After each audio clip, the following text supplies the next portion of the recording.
Ethan Suplee made a name for himself by starring in the likes of Mallrats and My Name is Earl, but his decision to focus on fitness and lose weight actually cost him dearly in Hollywood. Now he's opening up about his dramatic transformation and future goals.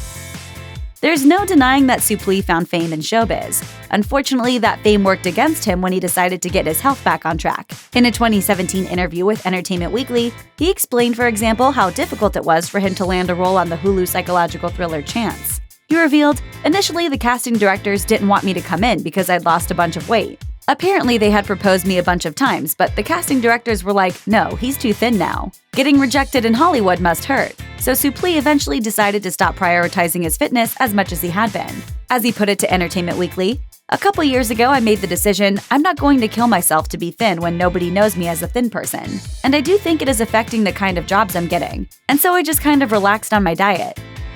Suplee's dramatic transformation is particularly commendable, considering he struggled with his weight his entire life. He's been talking about it openly a lot lately, particularly on his podcast American Glutton, which he launched in January 2020. As he explained on the podcast, he struggled with his weight since he was 5 years old, and he's also revealed that his grandparents even restricted his eating. He then turned to drugs and alcohol to, quote, help fill the void inside him. When I look at pictures of me as a 5-year-old kid, I see a totally normal kid. I don't even see an overweight kid. I see basically an average 5-year-old kid. After finding mainstream success on My Name is Earl, Suplee became known for big-bodied characters, which made it hard for him to expand into more diverse roles. When the show ended in 2009, he took on cycling as a hobby and slimmed down from over 400 pounds to 220 pounds. Unfortunately, though, his new look cost him work. Suplee began 2020 in the spotlight thanks to his weight loss, which gave him a fantastic platform to discuss his diet goals and educate others struggling with the same issues. As he explained to Men's Health, "I made my career as the fat guy. I don't want to be fat anymore. If the podcast is what I have to do to make a career, that's fine. The most important thing I would want anyone to take away is that for me, the biggest change was understanding how food works. And the more I feel that I understand, scientifically, the more power I have over it." With diet and exercise, Suplee is taking a scientific approach to the world of nutrition. As he revealed in Men's Health, he was on a ketogenic diet until he came across a TED Talk by Dr. Mike Israetel called The Scientific Landscape of Healthy Eating. After studying the talk, he switched to a low-fat diet and gained 8 pounds in 3 days. But he stayed the course of committing to the science. For him, this meant aiming to get to a weight of about 260 pounds and working towards 10% body fat. I have to trick my body into thinking it needs the muscle to survive.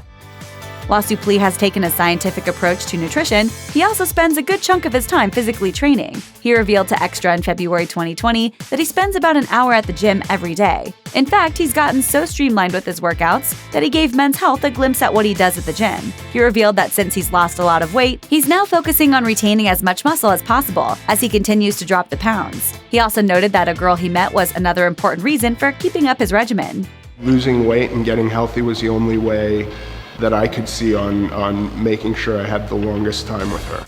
Suplee is also focusing on maintaining his current weight rather than dropping much lower on the scale. As he explained to Extra, he was about 50 pounds lighter in 2011 than he is now, but his skin hung loose and he didn't feel happy.